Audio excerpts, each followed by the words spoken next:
Haleluya. Kita buka kitab Hosea ya.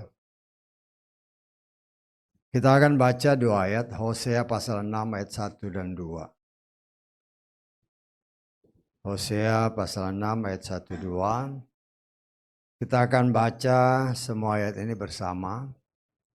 Dan supaya bacaan sama kita baca sesuai dan tertulis di depan.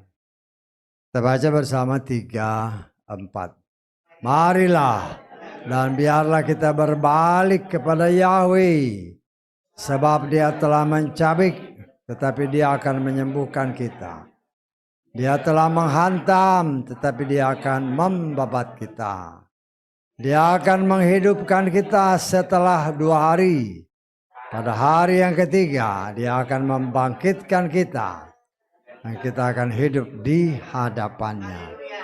Amin. Silakan duduk.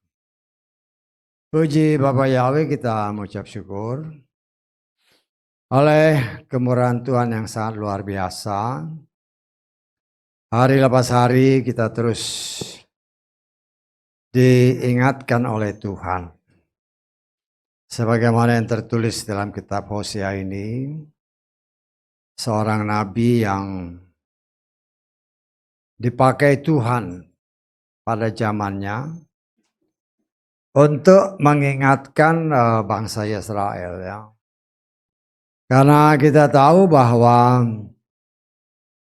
ketika bangsa ini khususnya di dalam penjajahan dari bangsa-bangsa asing, baik Babilonia, Media Persia, Yunani, kemudian Roma ya, 3 atau 4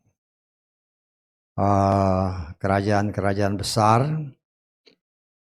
yang telah menjajah bangsa ini ya. Dan itu terjadi semata-mata karena kesalahan mereka sendiri.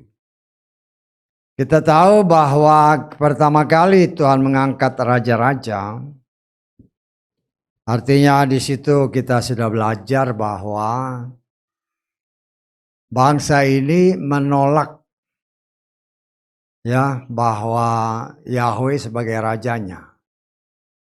Mereka menghendaki ada raja yang berbentuk manusia yang dapat mereka lihat setiap hari, sebagaimana yang dimiliki oleh kerajaan-kerajaan lain di sekeliling mereka. Sehingga dia ataupun mereka bangsa ini memaksa ya, khususnya kepada hakim terakhir bangsa Israel, yaitu Samuel, untuk juga bersedia mengangkat seorang raja. Ya. Dan ya Samuel dengan sangat sedih, dia lapor kepada Tuhan, kepada Bapa Yahweh. Tapi Bapa Yahweh kita sudah belajar menyatakan, bukan kamu yang ditolak, tetapi akulah yang ditolak sebagai raja mereka. Dan Tuhan izinkan terpilihlah seorang raja pertama bangsa Israel, yaitu si Saul ya. Saul menjadi raja setelah beberapa tahun. Pada awalnya ya, dia sangat taat kepada firman Tuhan. Apa yang dikatakan oleh Tuhan melalui para nabinya dia ikuti. Tetapi selang berjalannya waktu, mulai kelihatan karakter aslinya.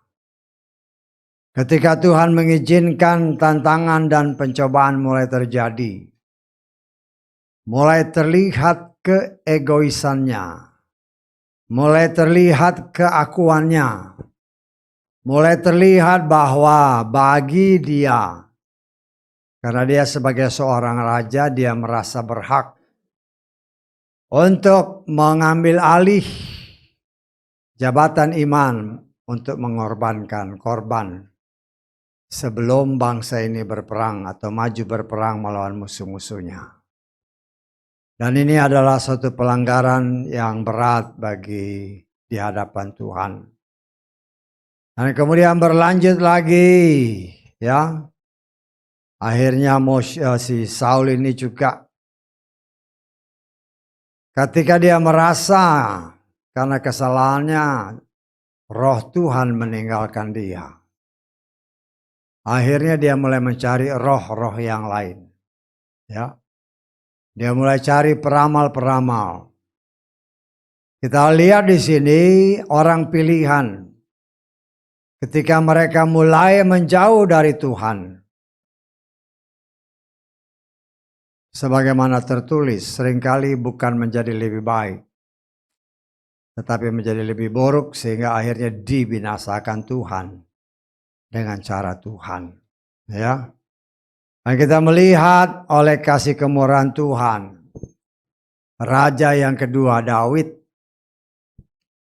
yang Tuhan pilih untuk menggantikan Saul. Daud ini pun adalah seorang raja yang boleh dikatakan sangat dikasihi Tuhan. Sehingga melalui Daud ini lahirlah sesuai firman Tuhan. Dari alurnya lahirlah Sang Juru Selamat. Tetapi bukan berarti Daud tidak punya kesalahan. Ya. Daud juga punya banyak kesalahan. Punya banyak dosa. Tetapi ketika dia berbuat dosa, dia cepat bertobat. Ya, dan dia mengakui dosa-dosanya. Itulah perbedaan antara dua raja ini, ya. Saul tidak pernah ketika dia jatuh dalam dosa, dia tidak pernah minta ampun. Tetapi Daud ketika dia berdosa, ketika dia ditegur oleh Tuhan oleh para nabinya, dia bertobat. Dan karena pertobatan, Tuhan memulihkan dia kembali. Cinta kasih Daud bagi Bapa Yahweh sangat luar biasa. Sehingga dialah yang mempunyai inisiatif untuk membangun bait suci. Ya. Ketika dia membangun istananya, kemudian dia melihat bait suci kok hanya di kemah.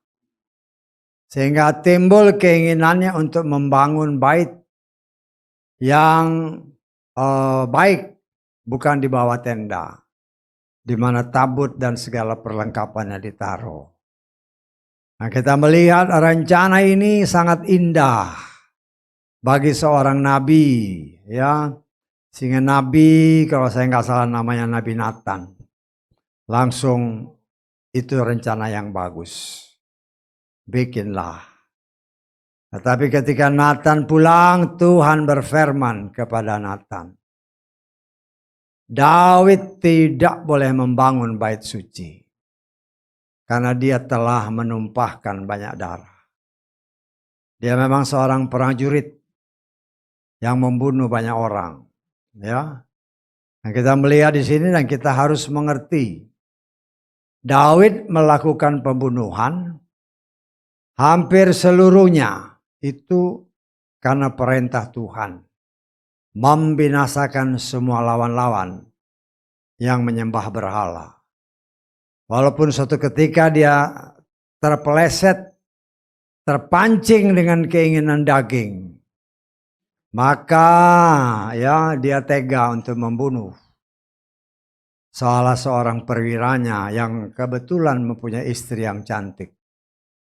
Kedagingannya membuat dia ingin memperoleh sang istri. Sehingga dengan caranya Daud membunuh suaminya yang bernama siapa? Uria. Ya. Dan di mata Bapa Yahweh itu sangatlah keji. Sehingga Daud harus menghadapi penghukuman dari Tuhan. Nah, di sini kita melihat Tuhan itu sangat mengasihi Daud. Tetapi kalau Daud melanggar firman-Nya, tetap hukuman terjadi. Ya, karena Tuhan lebih setia kepada firman-Nya daripada kepada manusia siapapun juga. Nah, kita melihat pada akhir hidupnya, jenjang seorang raja berpindah ya kepada anak-anaknya. Dia kan punya banyak anak. Dia punya banyak istri. Dia punya banyak gundik, padahal ada tertulis dalam kitab Ulangan yang menyatakan, ya, seorang raja tidak boleh punya banyak istri. Tetapi kenyataan membuktikan istrinya sangat banyak. Ya. Dan di antara istri-istri itu lahirlah si Salomo. Ya. Salomo tadinya memang sangat dikasihi Tuhan. Sehingga Tuhan memberikan hikmat yang sangat luar biasa bagi Salomo.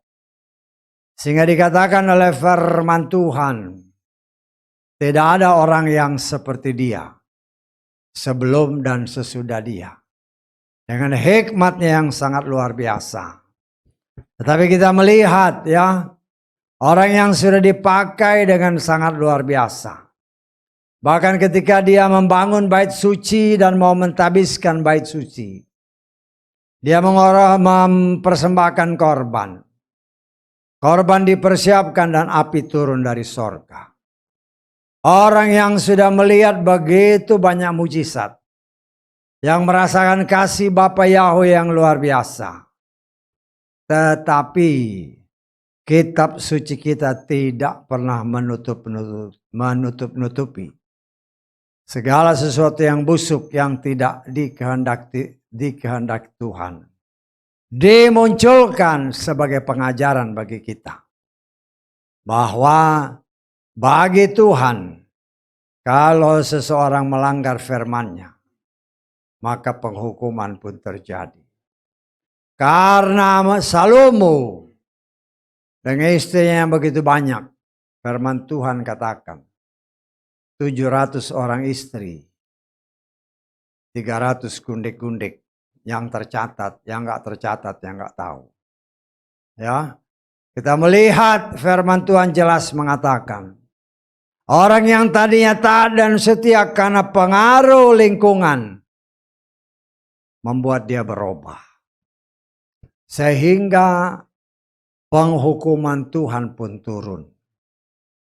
Karena Salomo yang jatuh dalam penyembahan berhala. Kerajaan Israel terpecah, ya, menjadi kerajaan, dua kerajaan, kerajaan Yehuda dan kerajaan Israel. Kerajaan Yehuda khususnya terdiri dari orang-orang Yehuda dan orang-orang Benyamin. Ya, jadi dua suku ini bergabung menjadi satu kerajaan yang dikenal kerajaan Yehuda. Dan 10 suku yang lain itu tergabung di dalam kerajaan Israel. Kita melihat kasih Tuhan yang sangat luar biasa disia-siakan oleh bangsa ini. Bangsa pilihan yang melihat mujizat pertolongan Tuhan yang sangat luar biasa.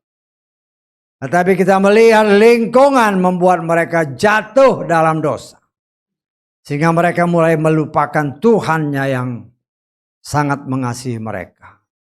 Karena bagi Bapa Yahweh bangsa Israel, sebagaimana tertulis dan kita sudah belajar, dikatakan oleh Bapa Yahweh melalui Moshe dalam kitab Keluaran pasal keempat, Israel adalah anak sulungku.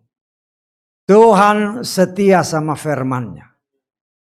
Dan firman yang dikatakannya itu kekal. Artinya sampai saat ini pun tetap bangsa ini adalah anak sulungnya.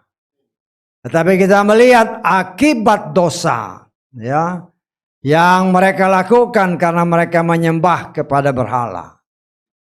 Maka Tuhan memporak-porandakan mereka. Bangsa-bangsa Babylon, bangsa Media Persia Bangsa Yunani, bangsa Roma menjajah mereka habis-habisan. Ya. Nah, kita melihat ketika Sang Juru Selamat datang pun, Yeshua HaMasyiah, mereka menolaknya mentah-mentah. Karena mereka menolaknya, ya, hukuman lanjutan terjadi.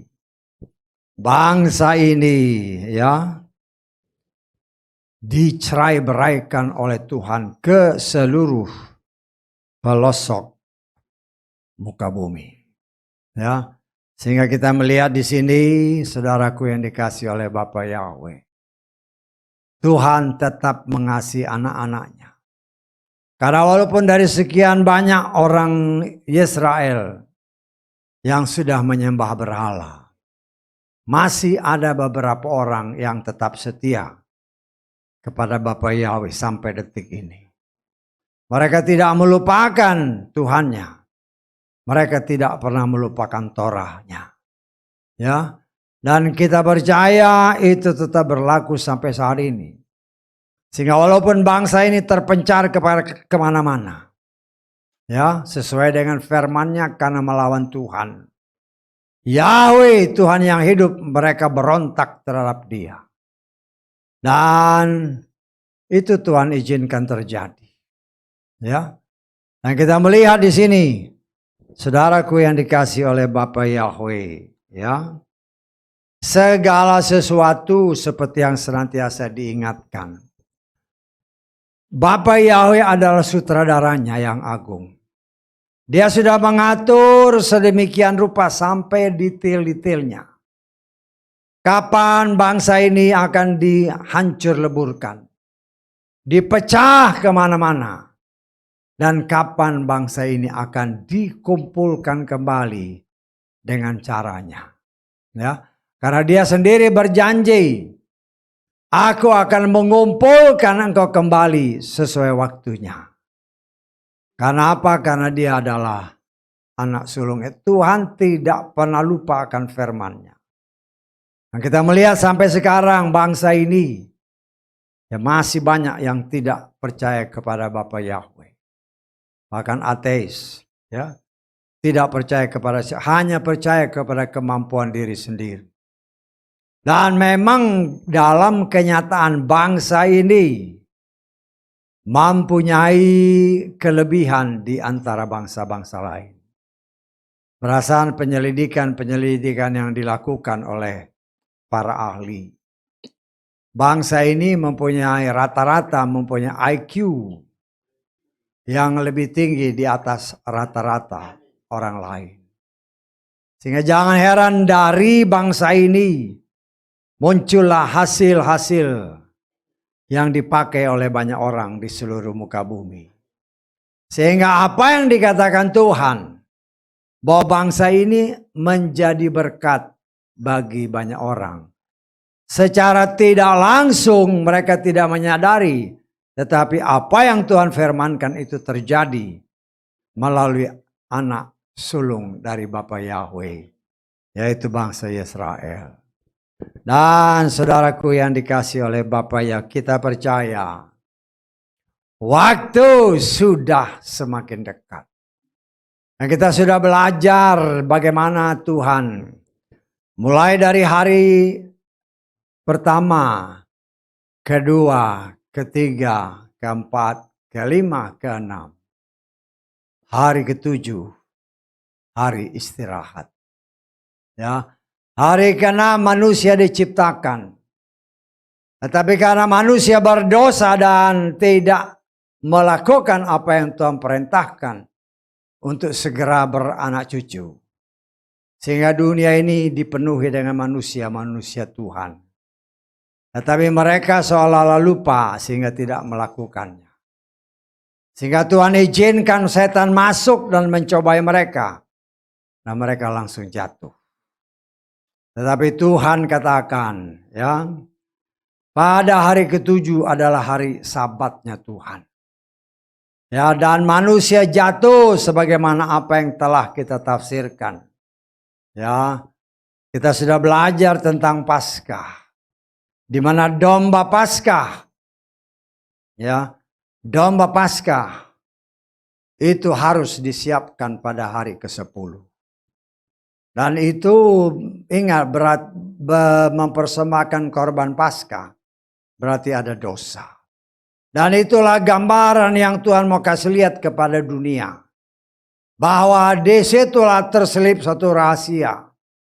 Bahwa sesungguhnya saya menafsirkan pada hari ke-10 itulah manusia Hawa dan Adam jatuh ke dalam dosa.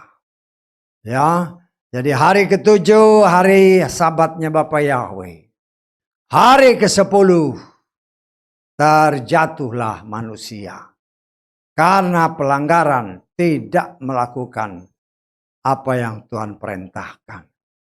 Kemudian berjalanlah minggu terakhir. Tadi kan minggu pertama, hari pertama, kedua, ketiga, keempat, 5, 6, 7. Sabatnya Tuhan. Ya, tetapi kita melihat hari ke-10 manusia jatuh dalam dosa. Mulailah perhitungan yang lain. Karena waktu itu timbul setelah manusia jatuh dalam dosa. Ya, pada hari ke-14, hari pertama, kedua, ketiga, keempat setelah Adam dan Hawa jatuh dalam dosa, lahirlah Sang Juru Selamat yang kita kenal bernama Yeshua HaMashiach. Kemudian setelah hari keempat, bangsa Israel menolak Sang Juru Selamat yang Tuhan anugerahkan bagi mereka. Walaupun Yeshua berkata, aku datang, aku diutus untuk menyelamatkan domba-domba yang hilang dari bangsa Israel. Tetapi bangsa ini menolak Sang Juru Selamat. Sehingga kasih karunia yang seharusnya diberikan kepada anak sulung, yaitu bangsa Israel. Tetapi karena mereka menolak Sang Juru Selamat, maka anugerah diberikan Tuhan kepada bangsa-bangsa lain, termasuk saudara dan saya. Ya, kita sudah belajar kan bagaimana nubuatan yang tersembunyi yang banyak orang tidak menyadari. Bahwa apa yang terjadi pada zaman Yeshua itu sesungguhnya sudah dinubuatkan melalui Yakub ketika dia mau memberkati kedua anak-anak Yusuf. Si Manasye si sulung dan si Efraim si bungsu. Tetapi Yakub dengan bimbingan Roh Kudus, dia tidak menumpangkan tangan kanannya kepada Manasye yang sulung. Tetapi dia menyilangkan tangannya. Sehingga berkat kesulungan jatuh kepada Efraim, sang bungsu. Itulah satu nubuatan yang Tuhan singkapkan bagi orang yang mau melihat karena cross, karena salib, anugerah diberikan kepada orang non-Israel. Dan sampai saat ini, tanpa terasa sudah 2000 tahun, hal itu terjadi. Firman Tuhan yang tadi saudara dan saya baca. Dalam masa hari pertama dan hari kedua, dia datang setelah 2 hari, dia akan menghidupkan kembali orang pilihannya. Hari pertama, hari kedua sudah lewat. Ya, dari saat Yeshua sampai sekarang 2000 tahun, 2 hari. Ya, kita melihat di dalam Lukas pasal 13, kita lihat ya. Ayat ke-32. Dan dia berkata kepada mereka, seraya pergi katakanlah kepada serigala itu, lihatlah, perhatikan ayat ini. Aku mengusir roh-roh jahat dan melakukan penyembuhan hari ini dan besok. Artinya 2 hari. Saya tangkap ya. Kemudian pada hari ketiga aku akan menyelesaikannya. Tetapi dalam kitab Hosea yang kita baca tadi, dikatakan di dalam ayat ketiga, setelah 2 hari dia akan menghidupkan kita. Pada hari yang ketiga, dia dalam terjemahan Lukas, dia akan membangkitkan kita, lalu kita akan hidup di hadapannya. Inilah yang dikatakan oleh firman Tuhan. Dengan hikmat yang Tuhan berikan kepada rasulnya, ya. Yang kita percaya di sini Paulus sebagai rasul bagi orang-orang di luar Israel. Dengan hikmat yang Tuhan berikan, dikatakan oleh firman Tuhan, kita baca Ibrani pasal ke-4. Ayat ke-8 sampai ke-10. Sebab jika Yosua telah memberi mereka perhentian, maka dia tidak akan berbicara tentang hari yang lain sesudah hal-hal itu. Perhatikan, jadi masih ditinggalkan satu sabat perhentian bagi umat Elohim, sebab siapa yang masuk ke dalam perhentiannya, maka dia telah berhenti dari pekerjaan-pekerjaannya, sama seperti Elohim dari pekerjaannya, ya. Dikatakan menurut terjemahan Lukas dalam ayat 9. Karena itu pastilah masih tersedia sabat, yakni hari perhentian bagi umat Elohim. Inilah yang kita coba mengerti rencana Bapa Yahweh yang luar biasa.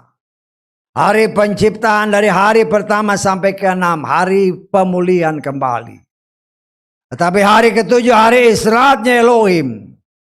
Dan dengan berjalannya waktu manusia jatuh dalam dosa. Pada hari ke-10 mulailah perhitungan kembali.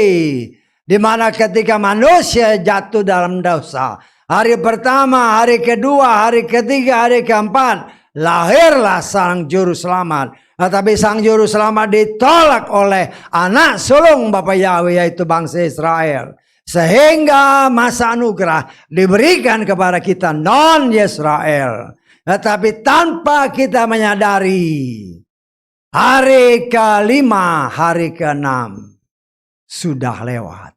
Atau sedang kita jalani saat ini. Artinya hari ke-7, hari perhentian sabat bagi kita sudah amat sangat dekat. Sudah di ambang pintu. Bisa ditangkap ya. Jadi ada 2 sabat ya. Sabat pertama dari penciptaan hari pertama sampai hari ke-6. Ke-7-nya istirahat. Sabat pertama. Kemudian setelah manusia jatuh dalam dosa pada hari ke-10. Dimulailah hitung sabat yang kedua. Hari pertama sampai ke hari ke-4 Yesua muncul. Kemudian tanpa terasa sudah 2000 tahun. Bangsa ini yang menolak Bapa Yahweh di dalam Yeshua masih sebagai Tuhan dan Juru Selamat diberi kesempatan. Aku datang dikatakan oleh firman Tuhan tadi untuk juga melakukan ya mujizat-mujizat, lakukan segala macam kan. Dikatakan oleh firman Tuhan pada hari ini dan esok ya pada hari yang ketiga baru selesai. Pada hari ini, hari esok dia melakukan banyak sekali mujizat-mujizat yang dia kerja. Untuk apa? Untuk menarik kembali orang pilihannya. Untuk mereka mengakui bahwa hanya Yahweh, Tuhan dan Juru Selamat. Dan bukan yang lain. Dan tanpa terasa sudah 2000 tahun kesempatan diberikan, masa anugerah diberikan baik kepada bangsa non-Yahudi. Dan bagi bangsa Yahudi. Tetapi kita melihat sebagaimana apa yang tertulis dalam kitab Roma pasal 11. Ya, Tuhan memang masih mengeraskan hati bangsa pilihannya, anaknya yang sulung. Kenapa? Karena belum waktunya tiba. Tapi kita melihat di sini, kita baca kembali. Di dalam Roma pasal ke-11. Ayat ke-25 ya. Ayat ke-25.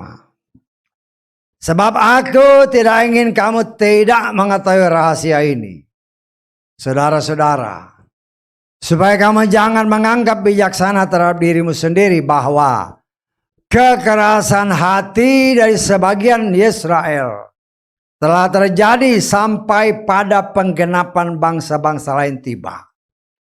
Masa anugerah Tuhan berikan kepada bangsa di luar Israel sudah 2000 tahun. Hari inilah ada hari-hari ke-6 menjelang Sabat yang terakhir. Ya, masa kesempatan diberikan kepada bangsa di luar Israel sampai penggenapan. Dan penggenapan itu hanya Tuhan yang tahu. Apakah sudah genap atau masih tinggal beberapa orang? Hanya Tuhan yang tahu.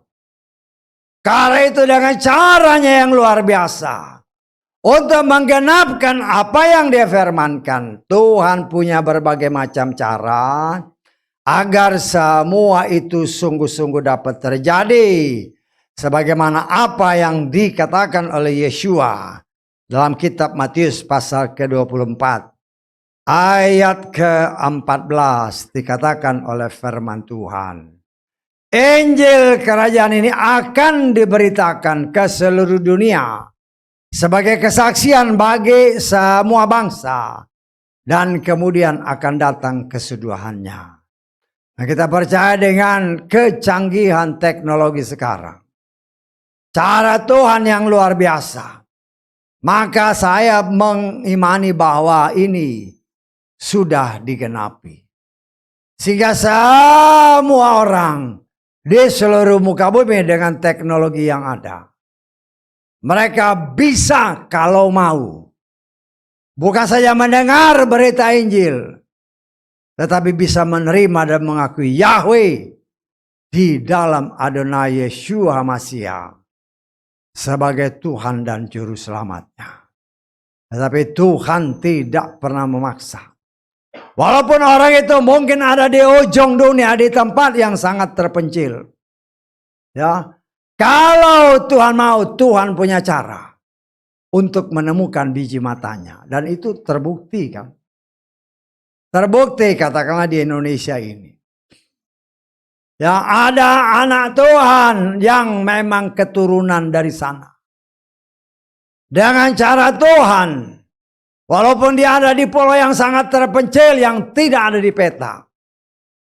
Tetapi cara Tuhan bisa menemukannya. Sehingga dia pun bisa pulang ke Israel. Paling sedikit dia melihat tanah leluhurnya. Walaupun setelah dia pulang, tidak lama dia dipanggil oleh Bapa ya. Tetapi itu sebagai bukti dan kesaksian nyata. Bahwa apa yang Tuhan nyatakan. Kemanapun engkau kupecah, kuhancurkan, kukirim. Aku sanggup untuk menarik engkau kembali. Dan itu pun berlaku bagi kita non-Yahudi. Dengan firman atau Injil yang diberitakan kepada semua bangsa, kata firman ini. Dengan caranya, kalau dia umat pilihan Tuhan. Ketika dia mendengar sepatah kata firman. Itu sudah cukup untuk menjamah orang. Mencelikan mata. Dan mengakui Yahweh. Engkaulah Tuhan dan Juru Selamat. Bukan sesuatu yang kebetulan dengan komunikasi yang kita lihat sekarang ini. Orang-orang di negara-negara. Yang beberapa tahun yang lalu. 10-20 tahun dan selebihnya. Di negara-negara Jazirah Arab sana. Tidak mungkin ada orang yang bisa menerima Yeshua. Tetapi kenyataan membuktikan sekarang. Di negara-negara yang begitu ketat. Ya, dengan cara Tuhan. Karena saya percaya. Ya, di sana banyak anak-anak Bapak Abraham. Atau keturunan Bapak Abraham. Ya. Dan orang-orang ini. Ya. Walaupun mungkin bangsanya bangsa lain, tetapi darahnya ada darah orang pilihan Tuhan. Ketika dia mendengar sepatah kata dengan cara Tuhan, itu cukup untuk membangun iman orang ini. Sehingga dia menerima dan mengakui Yahweh sebagai Tuhan dan Juru Selamat. Hari ketiga sudah sangat dekat. Ya. Tetapi bagaimana persiapan kita sebagai anak-anak Tuhan? Tuhan, dikatakan oleh firman Tuhan, mari kita kembali. Artinya sebelumnya memang sudah di sana. Bisa tangkap ya. Mari kita kembali, artinya dulu dia di sana. Kembali ke rumah Bapa. Kembali kepada Bapa Yahweh. Dan kita melihat firman Tuhan Yesua mengajarkan kepada kita.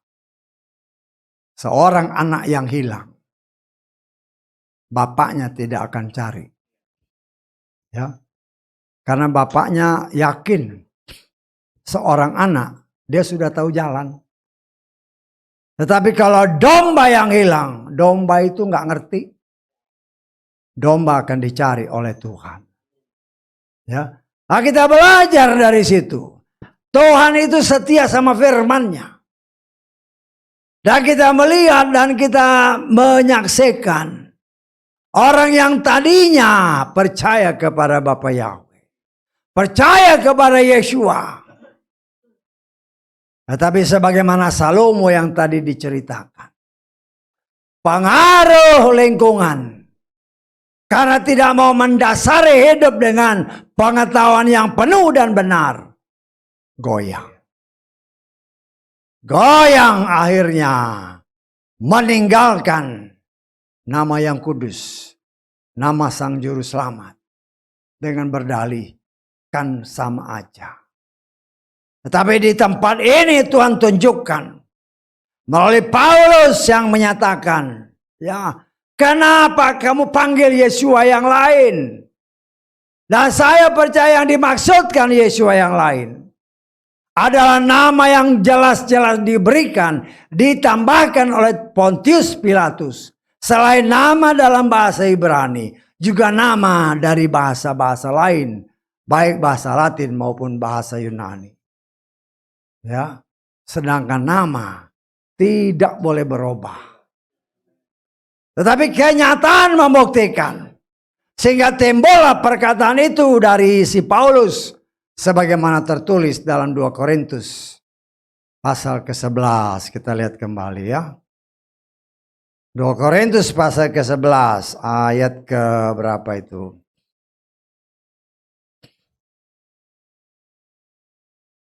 Sebagai satu ingatan supaya kita melihat luar biasa firman Tuhan. Ayat ke-4.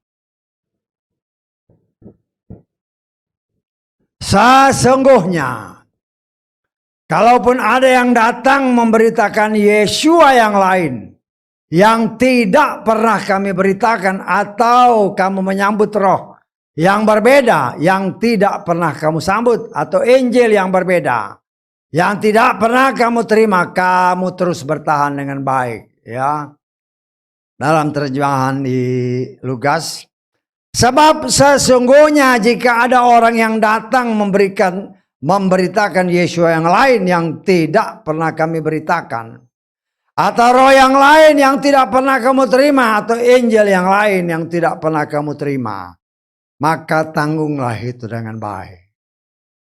Dan saya percaya para rasul tidak pernah memberitakan nama Yesua yang lain selain Yesua. Bukan nama-nama yang dikenal sekarang. Tidak ada itu. Itulah yang dikatakan oleh kitab ini. Nama Yesua yang lain. Nama yang diterjemahkan dari bahasa Ibrani diterjemahkan ke bahasa-bahasa lain. Dan itu bukan dari Tuhan. Tetapi yang bukan dari Tuhan, pengetahuan yang palsu dianggap kebenaran, yang membuat iman orang menyeleweng. Dan itu memang terjadi. Tetapi firman Tuhan menyatakan, mengingatkan kepada saudara dan saya, ya,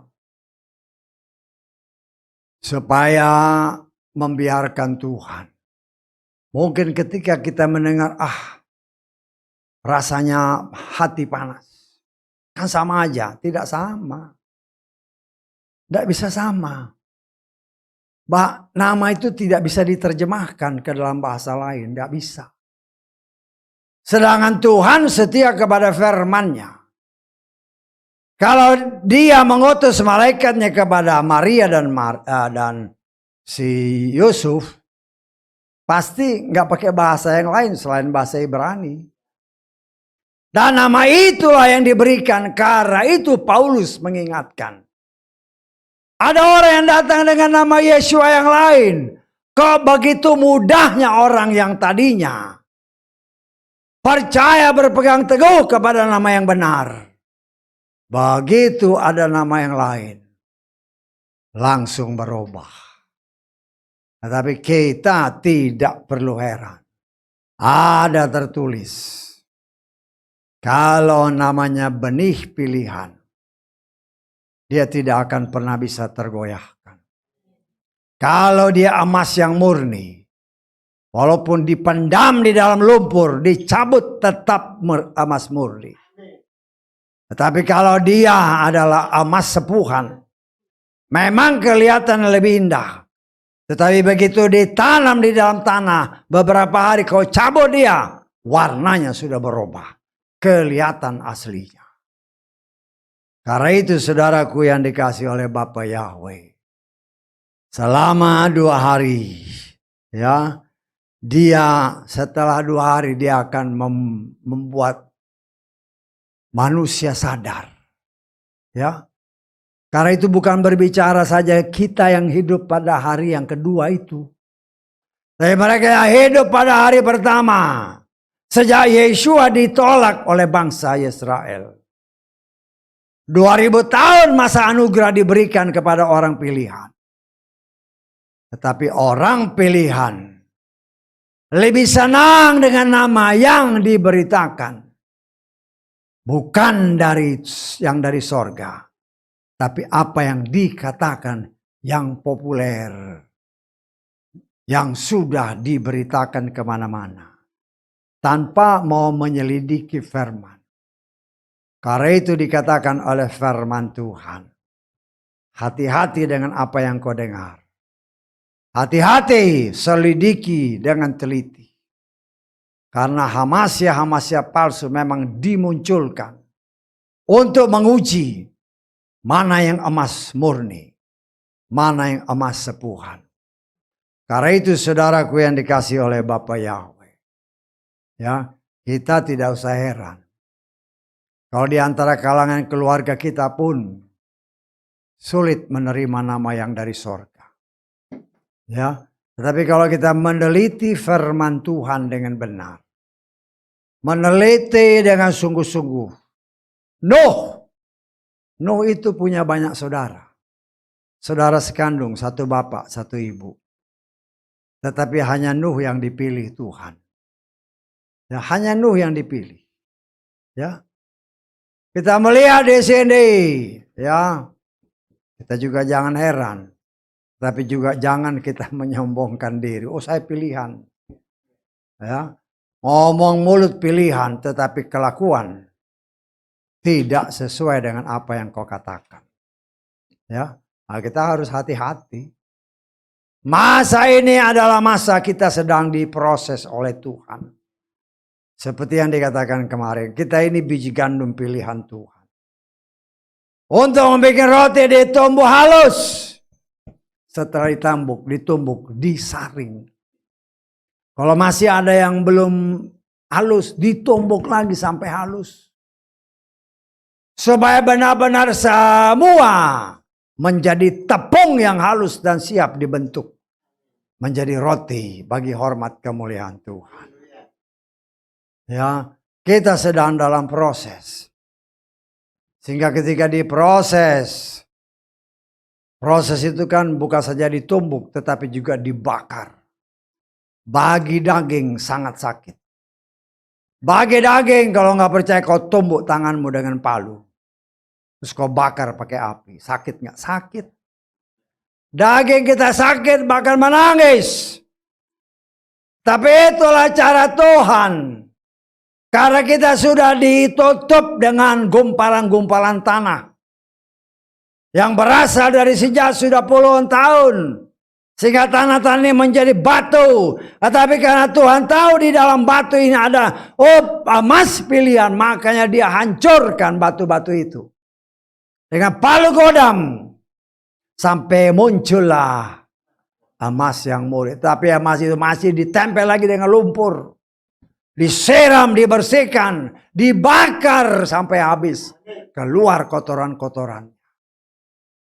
Ya, kalau saudara punya pengalaman dengan pembuatan logam-logam atau emas-emas dibakar, nanti kotorannya itu keluar sendiri. Baru diambil yang murninya.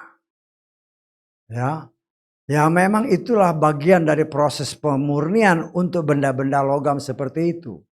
Artinya bagi saudara dan saya pun, untuk Tuhan mendapatkan yang murni, firman itulah yang adalah api yang menghanguskan. Akan memproses kita. Karena kita harus ingat. Ya, kita percaya bahwa bintang yang pertama yang diutus Tuhan kepada gerejanya. Pasti Paulus. Karena Paulus itu adalah orang Yahudi. Dan berkat harus datang dari bangsa ini sesuai firman Tuhan. Paulus memberikan pengajaran-pengajaran yang sangat luar biasa. Sehingga dengan demikian kita pun semakin belajar. Semakin belajar, semakin kita diproses. Dia sudah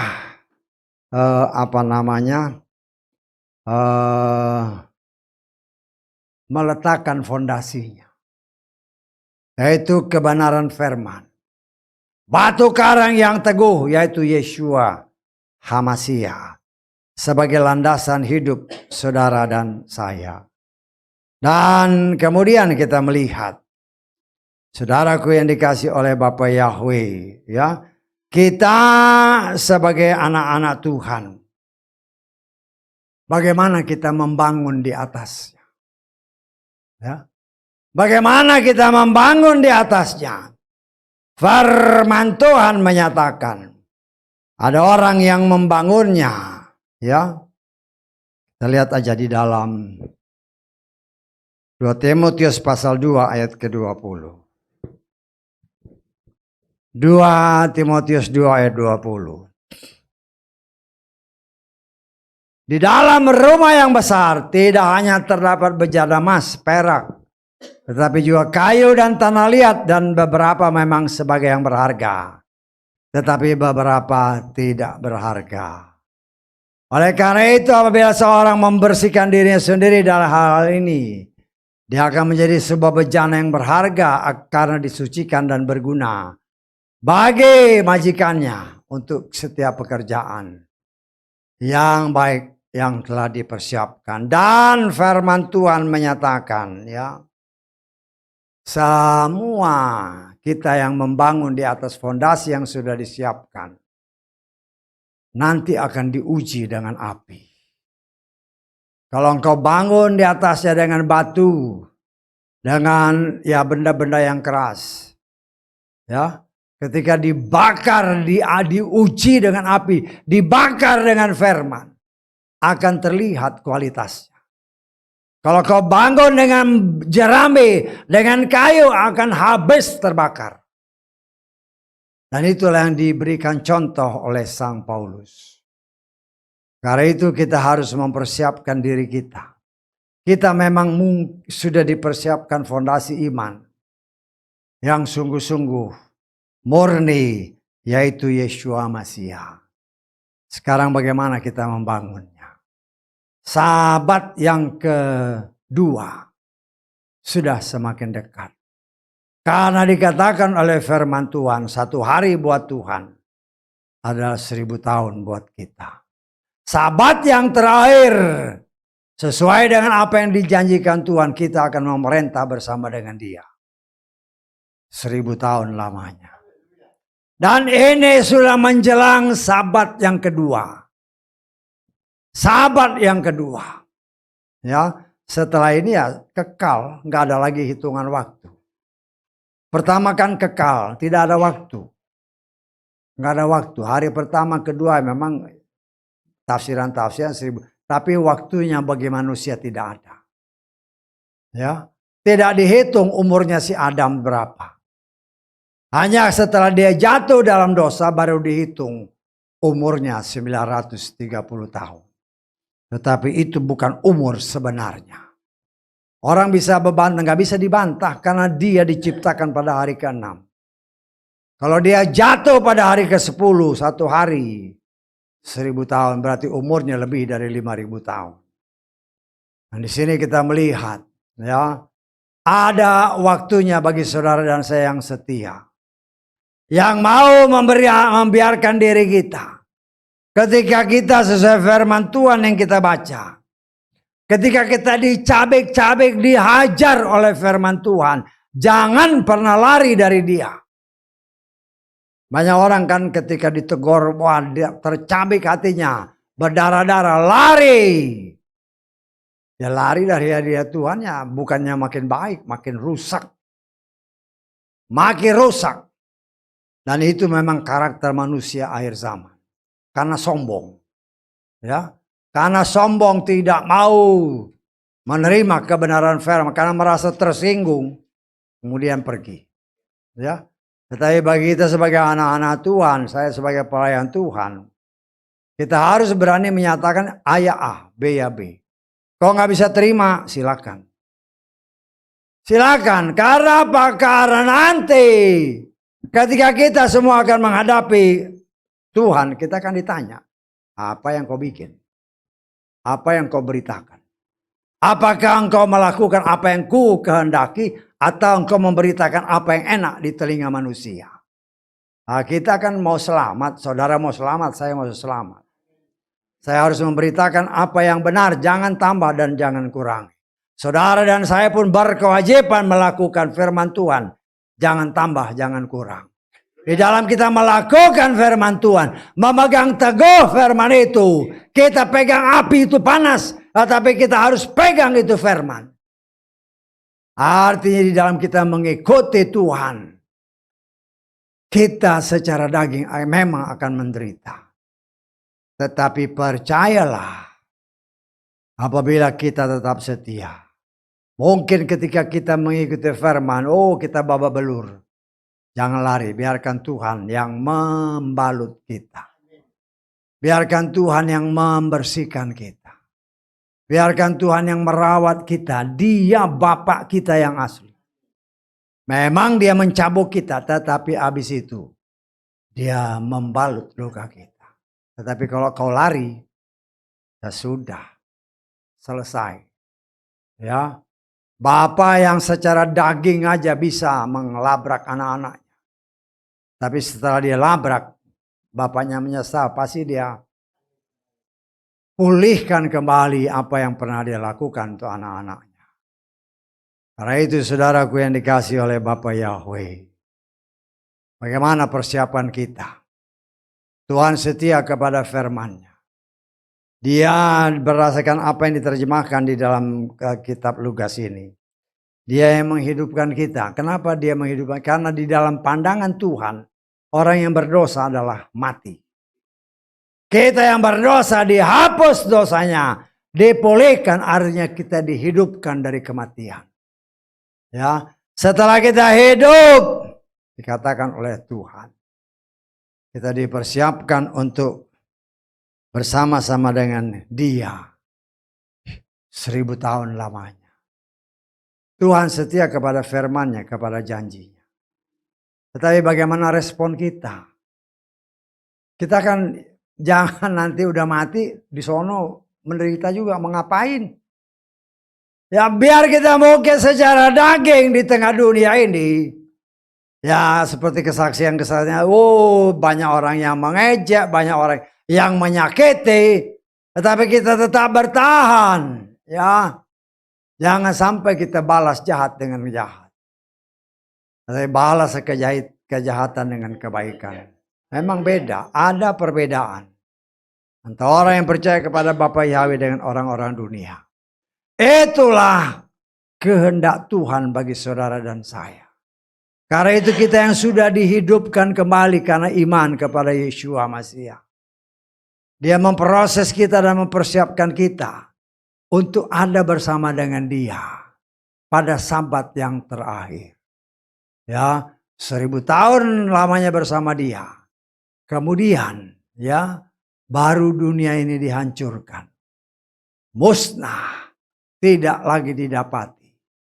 Dan kita kemana? Kita sudah ada di langit yang baru, bumi yang baru. Itulah yang kita imani. Karena itu mari saudaraku yang dikasihi oleh Bapa Yahweh. Dengan setia kita belajar mengikuti apa yang Tuhan firmankan. Ya, memang seringkali daging ini tidak bisa menerima atau merespon firman Tuhan dengan positif. Ya, tetapi kita belajar ya dengan mematikan kedagingan kita. Kita bisa menerima firman. Karena firman itulah yang dapat menyelamatkan kita. Jangan pernah mundur. Ya.